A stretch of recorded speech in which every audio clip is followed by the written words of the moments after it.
안녕하세요. 북디자이너 함지은입니다. 북디자인 스튜디오 상록을 운영하고 있습니다.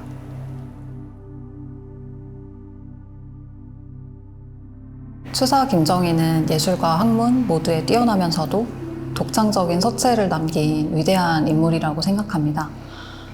저는 이런 추사 김정희의 작품 중에서 특히 사야라고 하는 두 글자를 체계 형태로 재해석했습니다. 공자의 말 중에서 내용이 겉모양을 능가하면 투박하고 겉모양이 내용을 능가하면 화려하다. 이 두 가지가 적절히 섞여야 군자답다라는 이야기가 있는데요. 저는 이번 책에 이런 메시지를 시각적으로 담아내보고자 했습니다. 사라는 글자는 형식을, 야는 본질을 의미하는데요. 나란히 놓여있는 이 두 글자가 여러 가지 형태로 반복되는 모습을 보여드림으로써 조화와 균형을 찾아가는 과정을 드러내고자 했습니다. 제가 평소에 작업을 할 때도 겉모양과 내용 간의 밸런스에 신경을 많이 쓰고 있고 또 가장 많이 고민하는 부분이기도 한데요. 사야라는 두 글자가 여러 가지 표현 방식과 형태를 가지고 조화와 균형을 이루는 부분이 잘 느껴질 수 있도록 신경을 썼습니다.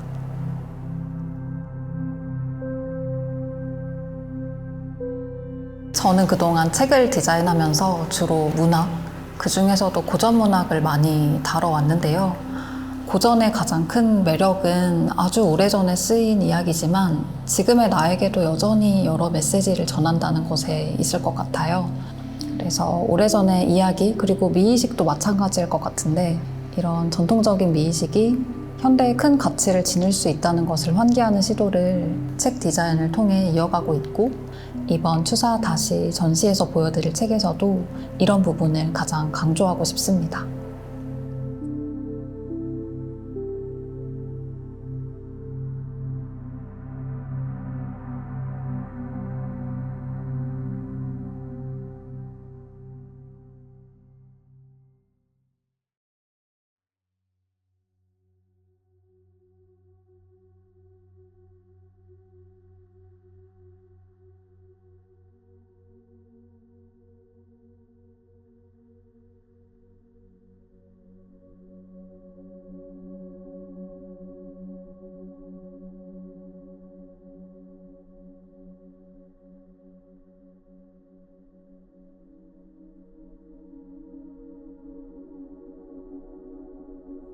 네, 저는 양장점이라는 타입 스튜디오 운영하고 있는 양희재라고 하고요. 이제 양장점은 저와 장수형 디자이너 이렇게 2인이 구성되어져 있는 타입 스튜디오입니다. 저는 이번에 자형동원이라는 네 한글을 입체로 만드는 입체 작업물을 준비했고요. 이제 추사 김정희에 관련된 자료들을 읽어보면서 그의 작업을 서화동원이라는 말로 설명하는 글들을 봤어요. 근데 서화동원이 서해와 난을 그리는 것은 같은 원리에서 그려진다라고 하는 설명이라고 하더라고요. 저는 이제 그러니까 디자이너로서는 이제 어떤 폰트를 만들어내는 일이 가장 주가 되는 디자이너인데 이제 개인적으로는 나에게 글자는 입체적인 측면이 있다라고 하는 거를 보여주는 기회로서 개인 작업을 하고 있다고 생각하거든요. 작업하고 있는 글자 디자인과 제가 평소에 관심 있어 하는 어떤 입체적인 형상에 같은 원리가 있지 않을까라는 식으로 저의 상황에 맞게 이제 단어를 만들어서 그것을 이제 입체로 만드는 작업을 진행했습니다.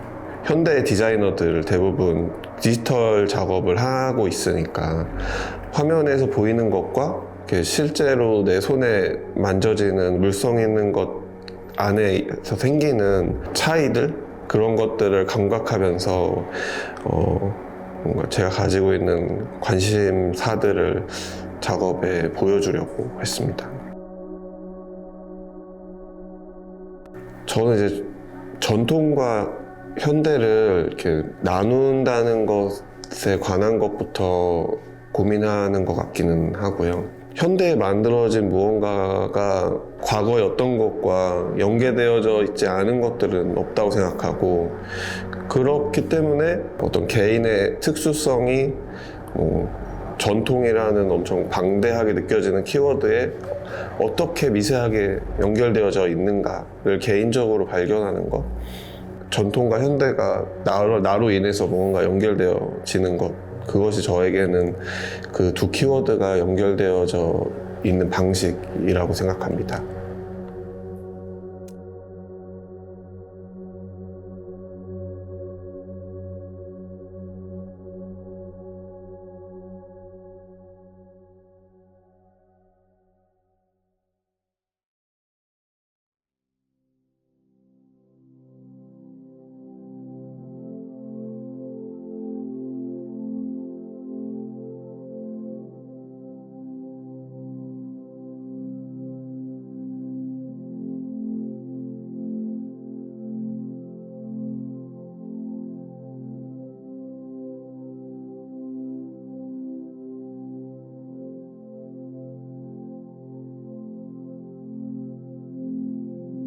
안녕하세요. 저는 팟이라는 1인 디자인 스튜디오를 운영하고 있는 디자이너 김현진입니다. 팟은 다양한 분야의 클라이언트들과 함께 레터링이나 포스터 디자인 등 여러 가지 작업을 통해 협업을 진행하고 있습니다. 추사 김정희 하면 사실 되게 유명한 서예가, 그리고 실학자, 그리고 교과서에 나오는 사람 정도로만 알고 있었고요. 그에 대해 어떤 자세한 철학이라든지 그런 건 잘 알지 못했는데, 이번에 전시를 준비하면서 여러 가지 조사를 하다 보니까 이 사람이 엄청 실험적인 시도를 많이 했었구나 라는 걸 알게 되어서 굉장히 놀라웠고, 그의 글자가 가진 균형감이랄지 아니면 지면 위에서 공간을 활용하는 방식이 굉장히 과감했다는 걸 알 수 있었고, 글자들이 살아 움직이는 듯한 느낌? 엄청 생명력을 가지고 있었다는 걸 알게 되었습니다. 그러다가 제 마음에 들었던 말이 괴의 미학이란 말이었는데요. 제가 생각한 김정희의 괴의 미학이란 기존 질서에 대한 어떤 반항 정신 아니면 도전이 아니었을까 해요.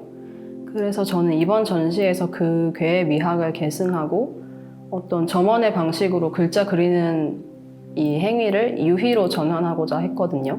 이 글자를 되게 무수히 반복해서 그리는 과정을 통해 매번 점점 더 본래 형태에서 벗어난 글자를 그리고자 했고, 기존의 형태에서 점점 더 멀어지고, 그냥 멀어지는 게 아니라 어떻게든 더 일탈적인 형태, 더 자유로운 형태를 찾기 위해 노력했습니다. 제가 평소에 작업을 진행할 때 늘 가독성하고 신미성 사이에서 아슬아슬하게 줄다리기를 하고 있다고 생각을 하는데요. 이번 작업에서는 그냥 과감하게 한쪽 줄을 놔버리고자 했어요. 제가 글자를 주된 재료로 한 그래픽을 만들어내는 디자이너인데, 그러다 보니까 이게 읽으라고 만든 글자가 아니거든요.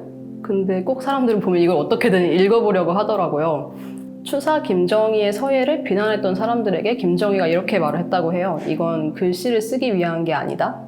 그래서 저도 어떤 글씨를 쓰기 위한 것이 아닌 글자, 또 읽히기 위한 것이 아닌 글자가 가질 수 있는 조형성이 어디까지 극단으로 갈 수 있는지를 보여드리고자 했고, 또 이 문자라는 굉장히 익숙한 매체로부터 관객분들의 어떤 낯선 감각과 생명력을 느껴보실 수 있으면 좋겠습니다.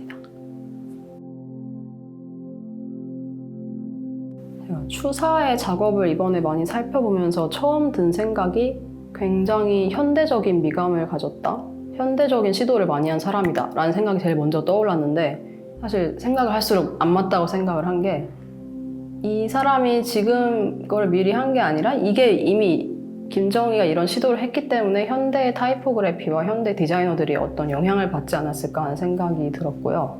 그리고 추사가 글자에 가졌던 어떤 생각과 태도에 대해 알게 되면서 이번 전시 작업뿐만 아니라 제 작업 전반에도 방향성이 또렷해지는 경험을 할 수 있었는데, 이게 제가 디자이너로서 저를 소개할 때 꼭 낯선 글자꼴을 찾는 디자이너라는 말을 하는데, 팟이라는 이름 자체도 프리티 오드 타입의 머리 글자를 따와서 만든 이름이기도 하고요.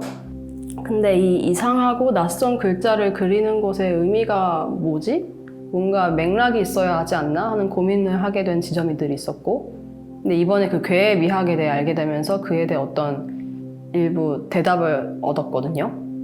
근데 그렇게 제가 추사 김정희한테서 영향을 받았다고 해서 제가 그리는 글자들하고 그가 그렸던 글자들하고는 완전히 다르게 생겼잖아요. 그래서 이런 식으로 전통과 현대도 서로 어느 한쪽이 단순히 흉내내거나 재현하는 관계가 아니라 한쪽으로만 흐르는 관계가 아니라 서로 대화를 주고받을 수 있는 존재라고 생각합니다.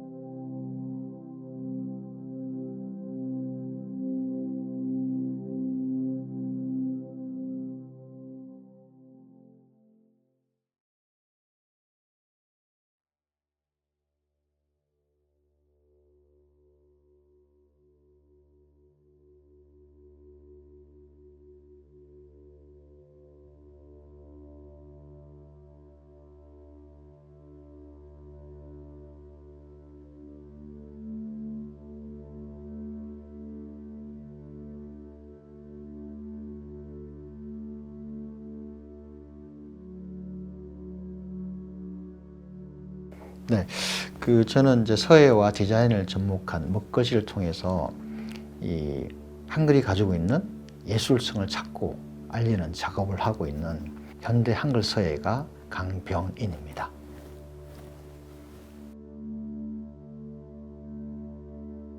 네, 이번 전시의 작품은 2점을 내게 되는데요. 첫 번째 작품은 이 늘 푸르른 솔, 그러니까 한글 솔이라는 작품을 통해서 추사의 세한도를 현대적으로 좀 재해석하고 창신의 개념으로서 좀 접근을 하고요. 이 초성 시옷과 종성 리을이 있고요. 그리고 또 중간에 모음 오가 있잖아요. 이게 또 우리 한글의 어떤 창제 원리와 제자 원리와 또 맞닿아 있습니다.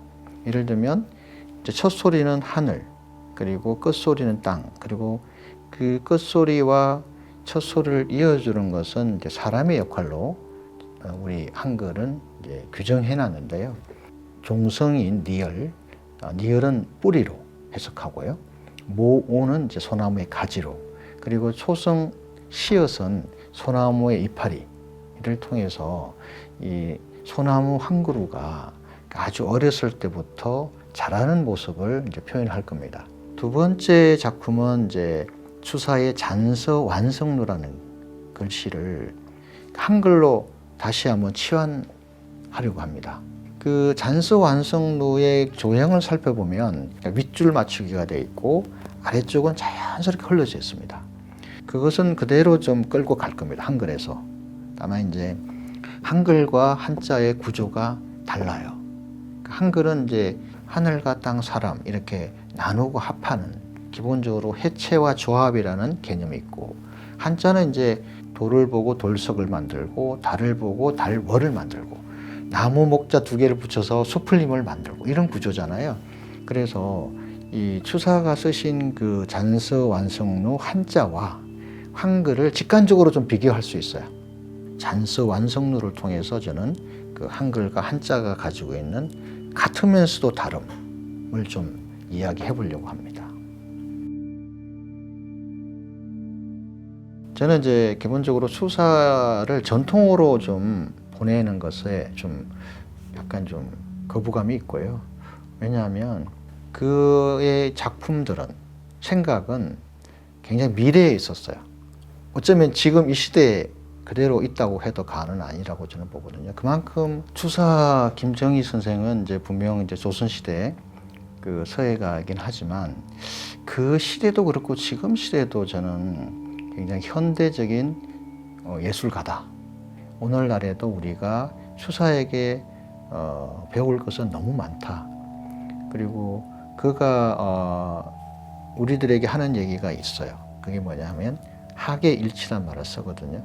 그래서 단순히 그 기술, 기예, 기법 이런 것이 아니라, 그러니까 정신적으로도 아주 성숙하고 뛰어나야만이 이제 결국은 좋은 글씨를 쓸 수 있다고 우리들에게 지금도 얘기하고 있거든요.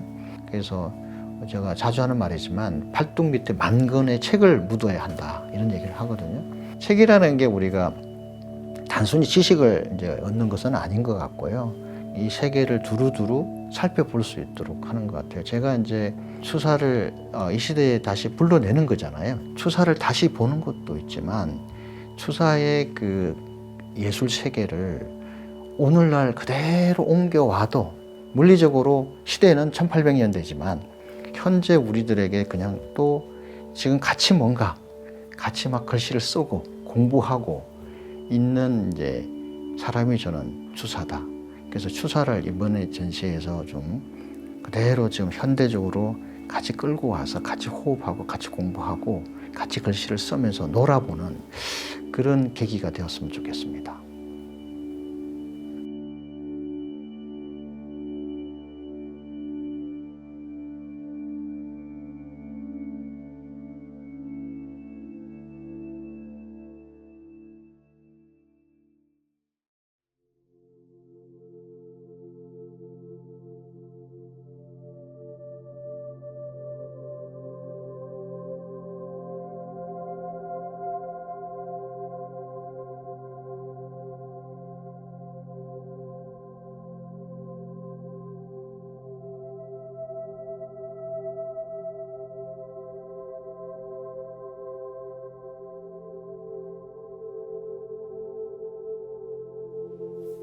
네, 안녕하세요. 저는 DDBBMM이라는 그래픽 디자인 스튜디오를 운영하고 있는 김강인이라고 합니다.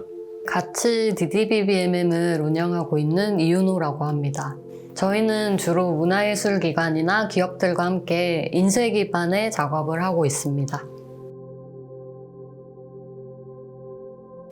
네, 우선 작업을 하면서 추사에 대해 많이 알아보게 됐는데 전통을 중요시하면서도 한편으로는 그 전통을 활용해서 새로운 걸 만들려는 의지도 강했던 것 같고 그런 추사의 면모가 시, 글씨, 그림에 잘 드러난다고 생각해요.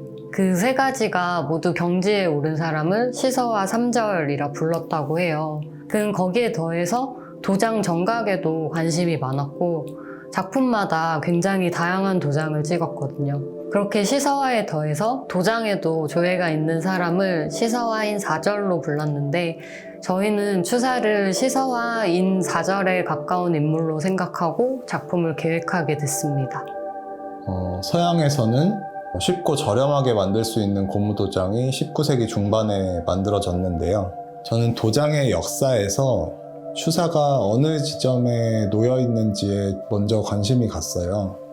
18세기 후반에 태어나서 19세기 중반까지 활동을 하셨는데 추사는 당연히 도장을 옛날 방식으로 돌을 갈아서 그 조각칼로 새기는 작업을 했던 사람이었고 고무도장이 발명되기 10년 전쯤에 돌아가셨습니다.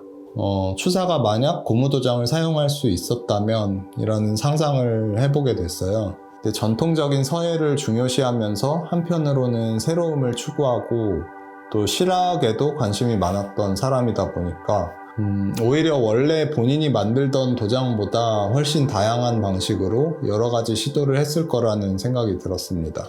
네, 이번 전시 작업 프로세스를 간단하게 설명을 드리자면 추사의 주요 작품들에서 획을 추출해서 고무도장으로 만들었습니다. 예를 들어서 이거는 소복래의 난이랑 경경위사라는 추사 작품을 활용해서 만든 도장이에요.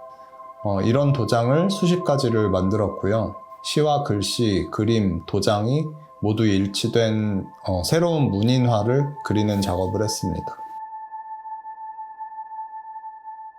전통적인 어떤 것을 마주했을 때 우리가 살고 있는 현대와의 차이, 다름을 먼저 느끼기 쉬운데 그 속에는 시대가 바뀌어도 변하지 않는 가치나 속성 그리고 인간이기 때문에 가지는 어떤 보편적인 정서가 분명히 있다고 생각해요. 우리는 너무 빠르게 변하는 시대에 살고 있잖아요. 이렇게 속도, 기술에 휩쓸리기 쉬운 시대지만 그럼에도 불구하고 변하지 않는 가치에 대해서 생각하게 해주는 게 전통이 아닐까 싶습니다. 또 전통을 무조건 계승해야 된다는 식이 아니라 전통과 현대가 끊임없이 대화하면서 서로를 풍성하게 만드는 관계라고 한다면 생각이 좀 더 유연해지는 것 같아요. 배울 점은 배우고 반박하고 싶은 부분은 반박하면서 자신한테 와닿는 어떤 부분이 있다면 그거를 재해석해보기도 하면서 자연스럽게 전통과 현대를 연결해 간다면 좋겠습니다.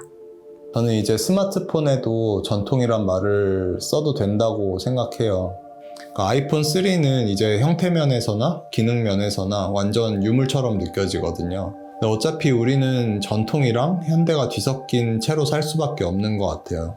전통을 현대에 맞게 해석하고 또 어떤 걸 그대로 유지하고 어떤 걸 고쳐 나갈지 판단해 나가는 거는 굉장히 중요한 일이라고 생각해요. 저는 전통적인 미의식을 새롭게 해석하는 작업을 하거나 또 더 나아가서 전통이 거의 느껴지지 않는 파격을 추구하더라도 그 전에 먼저 전통을 잘 보존하고 수집하고 또 기록하는 분들이 꼭 계셔야 가능한 것 같아요.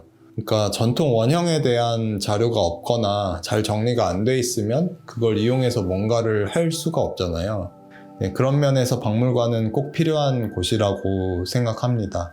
이번 전시에서도 실학박물관이랑 추사박물관 학예사님들이 잘 정리된 자료를 추천을 해주신 덕분에 추사 작품을 공부하기가 수월했어요. 전통을 재해석하는 사람 그리고 보존하는 사람이 서로의 일을 좀 존중하면서 협력을 하면 더 좋은 결과가 많이 생길 것 같습니다.